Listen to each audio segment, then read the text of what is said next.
Vamos a presentar al primer conferenciante. Fermín Moriano es médico de Málaga, lleva muchos años trabajando en medicina, ha sido director de un hospital de medicina convencional. A él no le gusta que le digamos estas cosas, pero bueno, hay que decirlo. Lo que pasa es que es un médico que ha seguido investigando, ha seguido aprendiendo y se interesa mucho por la investigación sanitaria. Yo le conocí en un viaje magnífico a Túnez, donde pronunció una charla, coloquio más o menos informal, y nos dejó a todos con la boca abierta. Nada más escucharle, inmediatamente dijimos, para el próximo congreso, lo cazamos, y efectivamente ha tenido la amabilidad de cumplir con la promesa. Él es investigador, miembro del Instituto Hispanoamericano de Investigación y Desarrollo de Medicina Biológica y trabaja fundamentalmente en investigaciones en las alteraciones del campo magnético cerebral. Bueno, les dejo ya con Fermín Moriano, que ya verán ustedes que es un gran comunicador. Vale, muchas gracias. Buenos días a todos. Bueno, como ven en el programa, la conferencia que vamos a hablar es de la relación psique-cerebro-órgano. En meter todo ese tinglado de psique-cerebro-órgano en una hora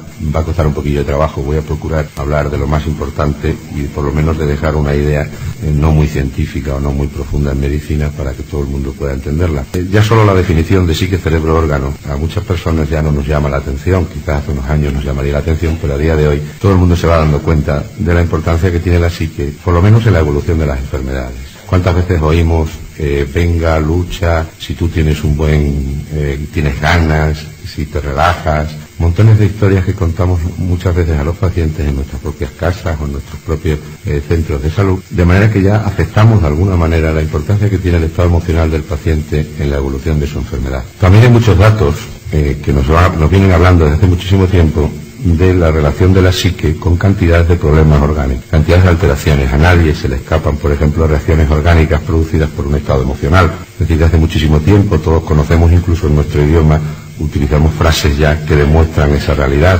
¿Cuántas veces se dice, me ha dado un repelús, se me ha puesto la carne de gallina? Entonces uno sabe perfectamente cómo en un determinado momento, ante una emoción provocada por una cosa que te cuentan, una persona se le puede erizar el pelo. De alguna manera ahí estamos comprobando hasta qué punto un estado emocional es capaz de producir una respuesta orgánica evidente. A muchas personas se puede dar una taquicardia ante un susto. Entonces, con esa taquicardia, esa persona se asusta, iría a un médico y el médico inmediatamente le diría, bueno, ¿qué te ha pasado? Pues mire, es que me ha dado un susto. He tenido un susto, una emoción muy fuerte. Dice, bueno, mujer, no te preocupes, esto que tienes es claramente provocado por tu estado emocional. Incluso podría explicarle cuál es el mecanismo fisiológico por el que se ha producido eso, como la suelta de catecolaminas, produce un aumento de la frecuencia cardíaca, y todo el mundo se queda tan feliz y tan contento, lo comprende y no le da mayor importancia. Sin embargo, ahí estamos demostrando hasta qué punto el estado emocional produce respuestas orgánicas evidentes. Los que hemos estudiado y no íbamos a los exámenes perfectamente preparados recordamos la colitis del estudiante, ¿no? Como cuando uno iba al examen se le soltaba el vientre, y como tenía una época de colitis o tenía una época con dolores por aquí o por allá, ibas al médico y te decía, espera, cuando ya acabes los exámenes vuelves a verme, a ver qué pasa entonces. Acaban los exámenes y se te había quitado todo el proceso. Es decir, la relación psique-cerebro-órgano la hemos visto montones de veces, estamos acostumbrados a movernos con ella, pero sin embargo hay un hecho muy paradójico. El hecho paradójico es que la medicina clásica siempre, absolutamente siempre, ha dividido esa relación, ha quitado el psiquismo del medio. Es decir, la medicina clásica ha puesto un muro entre el psiquismo y el órgano.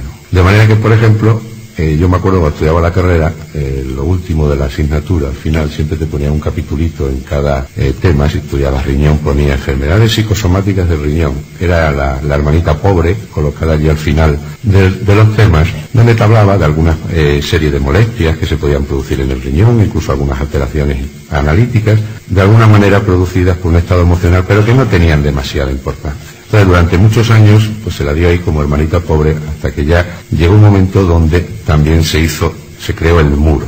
Es decir, la medicina clásica ha dicho, vamos a ver, hay una serie de enfermedades psicosomáticas que para ellas son aquellas enfermedades que, dando una cierta sintomatología, no tienen una evidencia clínica, no tienen una evidencia analítica, no tienen una evidencia orgánica. Entonces esas se las dejamos a los psicólogos y a los psiquiatras y decimos enfermedades psicosomáticas.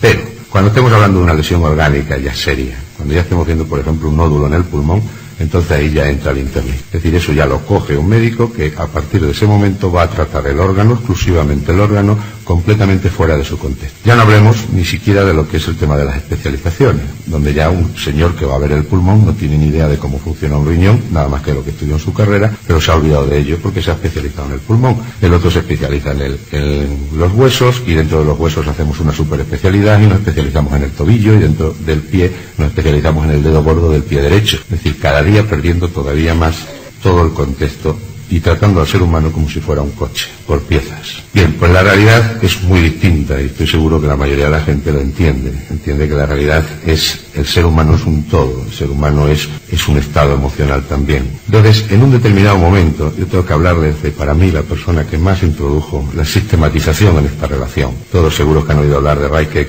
Hammer. Yo tuve la suerte de trabajar con Hammer, tuve la suerte de formarme con él, y para mí Hammer aporta a todo este mundillo, es decir, hay una idea clara en el ambiente de que el estado emocional, que el psiquismo de las personas interviene determinantemente en la génesis y en la evolución de las enfermedades. Bien, podemos aceptar eso mientras nadie lo demuestre. La medicina clásica se queda muy tranquila mientras tanto, pensando, bueno, como no hay ninguna demostración, lo tenemos ahí, y entonces ya se queda el criterio de cada médico. Hay gente que lo utiliza, gente que no lo utiliza, hay gente que se preocupa un poquito del estado emocional, pero como no hay una sistematización, no hay una demostración científica de cómo eso funciona, pues lo dejamos ahí en un cajoncito guardado hasta que alguien lo demuestre. La paradoja es que llega alguien, lo demuestra, y la revolución es de tal calibre que, como ustedes conocerán, a Reinke Hammer se le persigue, a Reinke Hammer se le encarcela, y se hace un montón de cosas con él, todo menos un debate científico. Yo recuerdo, porque viví personalmente todo ese follón que se organizó con Hammer, yo recuerdo cómo hubo una ausencia total y absoluta, tanto en medios de comunicación, que al fin y al cabo eso es presumible, pero en todos los ambientes científicos, entre comillas, o en todos los ambientes médicos, una ausencia total de debate científico sobre lo que Hammer aportaba. ¿Y qué es realmente lo que Hammer aporta en esta historia? Y parto ya de un principio fundamental para mí. Lo que aporta Hammer es una parte del proceso, no es el todo, pero es una parte tremendamente importante, porque presenta un hilo conductor que te permite entrar a la relación psique-cerebro-órgano. Todo esto, como muchos de ustedes sabrán, y hago un pequeño inciso para que, para que los demás lo conozcan, viene a raíz de un hecho traumático que ocurrió en la vida de Reinke Hammer, que fue la muerte traumática de su hijo Tyr. Entonces, lo que ocurrió en ese momento fue que después de la muerte de su hijo, Reinke Hammer desarrolla un cáncer de testículo y su mujer un cáncer de mama. Él entonces está de jefe de servicio de medicina interna del Hospital Universitario de Tübingen y su mujer es oncóloga del mismo hospital. La pregunta que él se hace es cómo es posible que dos personas jóvenes, dos personas que nunca han tenido ninguna enfermedad, de golpe y porrazo los dos desarrollen un cáncer, y encima coincidiendo con el hecho más traumático de su vida, la muerte de su hijo. Ellos saben perfectamente lo que significa tener un cáncer y cuáles son los protocolos clásicos del cáncer, lo llevan aplicando ellos durante tiempo. Entonces se plantean el buscar algo nuevo. La verdad es que Hammer ya llevaba tiempo dándole vueltas a este tema, pero en ese momento se ve ante la urgencia de su propio cáncer. Y lo que busca, teniendo en cuenta que está en un sitio ideal para hacerlo, que es que está en un hospital universitario, y de jefatura de servicio en un hospital universitario, ustedes lo sabrán, es uno Dios. Él puede hacer uno lo que le dé la gana, investigar lo que quiera. Y entonces lo que hace es una cosa muy sencilla. Simplemente se salta esa barrera que ha colocado la medicina clásica entre las enfermedades psíquicas y las enfermedades orgánicas. Y empieza a plantearse, ante la evidencia de esa relación que hay entre el psiquismo y cierto tipo de alteraciones orgánicas, a ver si eso también se produce en enfermedades llamadas serias, en enfermedades llamadas importantes. Y lo primero que hace es una cosa muy sencilla, algo que no se había hecho hasta ese momento. Se va al hospital y empieza a preguntar a todos los pacientes enfermos de cáncer si han vivido antes de la aparición de su proceso algún shock emocional, algún proceso emocional fuerte. Y lo que encuentra es que todos, absolutamente todos, los enfermos de cáncer que tiene el hospital refieren haber vivido un hecho traumático importante en su vida antes de la aparición de la enfermedad. En un momento va preguntando por todo tipo de paciente que tenga no solamente ya cáncer, después ya se pasa a otro tipo de enfermedades también importantes, y va viendo que efectivamente hay una relación importante entre la vida, entre un hecho traumático vivido anteriormente a la aparición de su enfermedad, pero no tiene sistematización ninguna todavía.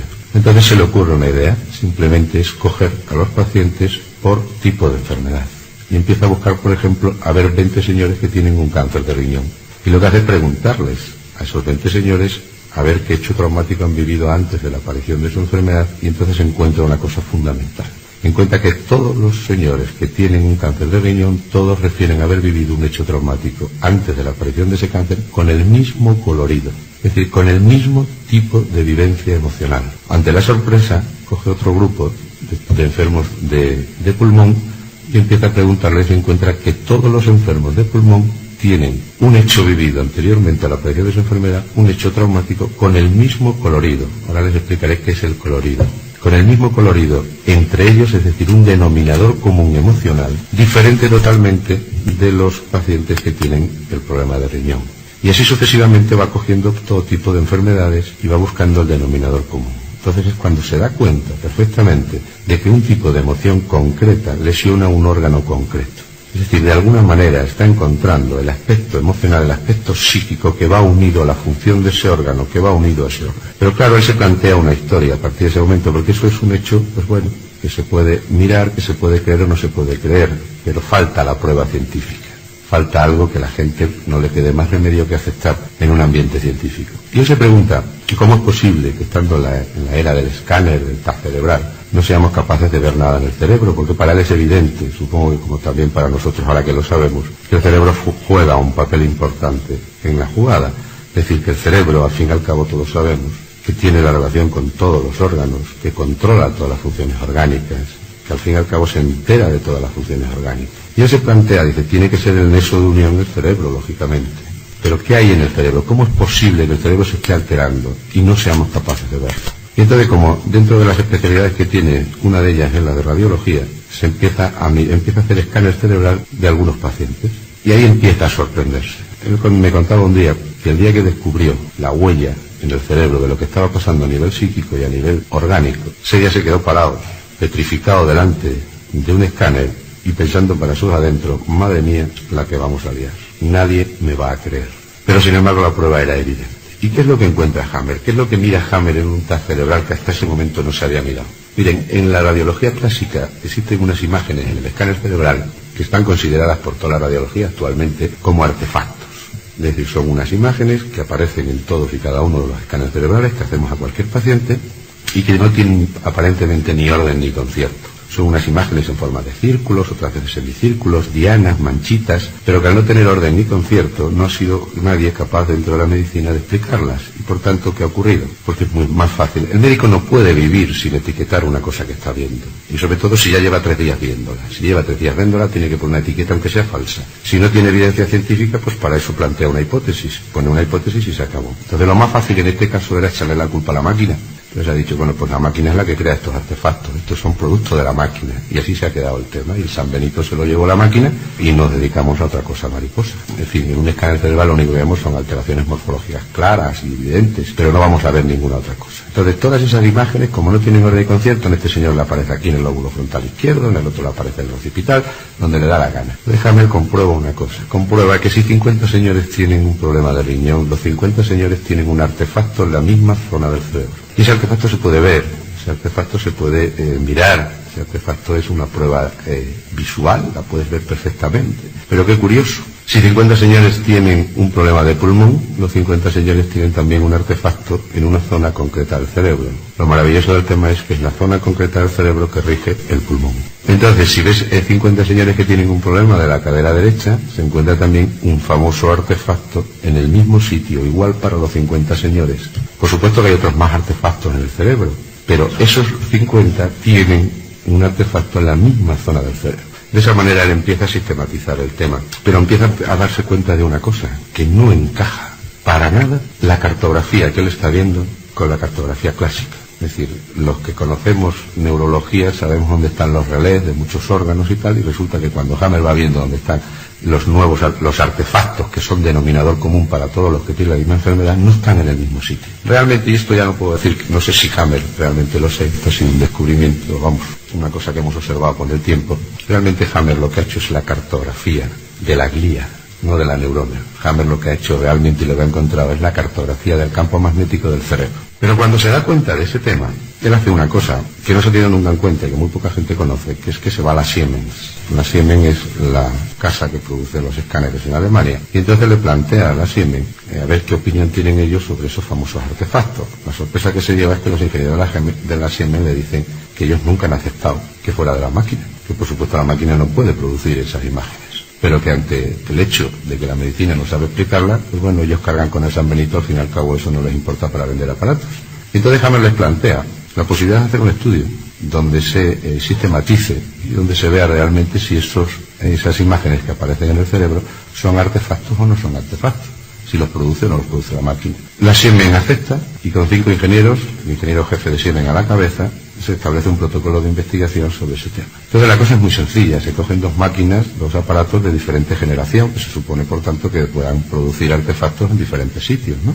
Y se hace una cosa muy sencilla. Si este puño mío fuera la cabeza de un señor, se pone la cabeza de un señor en esta posición y entonces se hace la toma de escáner y se ve, por ejemplo, pues un redondelito, un artefacto de esta zona del cerebro. Ahora le hacemos una toma con la cabeza girada, 90 grados. Si es la máquina la que lo produce, el artefacto volverá a salir en este mismo sitio. Pero si va en la cabeza, saldrá en este sitio. Y efectivamente eso es lo que ocurre. Pero para mayor comprobación, cogemos al señor y lo metemos en otra máquina que supuestamente da artefactos en otro sitio. Y volvemos a hacer la misma historia. Y ahora lo ponemos aquí, con la cabeza hacia arriba, de cúbito supino y me sale aquí frontal, pero cuando giro 90 grados me sale aquí. Es decir, lo que la Siemens evidencia es que ese famoso artefacto está dentro de la cabeza del señor. No lo produce la máquina. Ahora ya, le dice a Hammer, usted será el que tenga que demostrar qué significa ese artefacto, a la vista de que los demás médicos no lo han podido demostrar.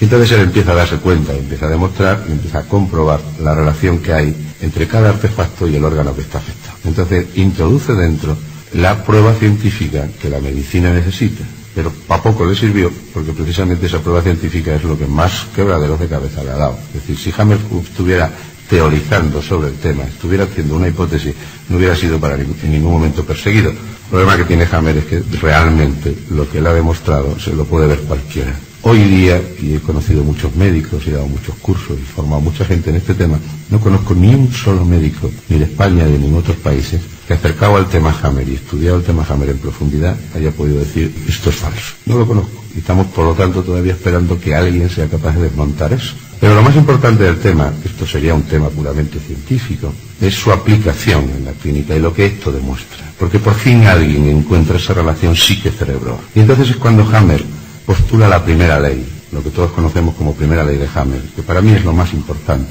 Hammer se da cuenta ahora de esa relación, pero encuentra una cosa genial. Una cosa genial es definir qué tipo de emociones y qué condiciones tiene que tener una emoción para producir una enfermedad. Porque la pregunta que a todos se nos ocurriría, a bote pronto, oído esto, es, bueno, pues si las emociones y los disgustos y los conflictos son capaces de producir enfermedad, pues entonces estaríamos todos arrastrándonos por la calle, ¿no? Al fin y al cabo, todo, ¿quién no tiene un conflicto? ¿Quién no tiene un problema? Entonces lo que Hammer encuentra es la diferencia que hay entre un conflicto y un disgusto. Entonces él plantea la primera ley, que es la relación psique-cerebro-órgano, le llama la ley férrea del cáncer, y la plantea de la siguiente manera: todo shock psíquico, esto es importante, altamente traumático, que te pilla a contrapié, eso de contrapié lo explicaremos, y vivido en aislamiento, produce una rotura de campo electromagnético de un área concreta del cerebro, y desde ahí se lesiona el órgano que esa parte del cerebro rige. El colorido del conflicto, es decir, el tipo de emoción, determina el área del cerebro que se altera, y por lo tanto el órgano que se afecta. ¿Lo entienden? Es decir, él establece las condiciones para que un conflicto emocional pueda producir una enfermedad. Para que no pensemos que cualquier emoción puede producir una enfermedad, para que no salgamos todos de aquí también asustados pensando que cada disgusto que yo me coja, verás tú ahora la que me voy a liar. Se me va a fastidiar un riñón o se me va a fastidiar cualquier cosa. No. Necesita reunir esas 4 características. Sin una de ellas, sin una de las 4, ya lo convertimos en una emoción. Pero fíjense qué maravilla, y lo pueden comprobar ahora cada uno en su vida cotidiana, es estos 4 datos. Shock psíquico, altamente traumático, porque te dan un shock, pero sobre algo que a ti no te importa, pues nada, ahí se va la cosa. Que te pilla a contrapié, él lo compara con el guardameta cuando le tiran un penalti.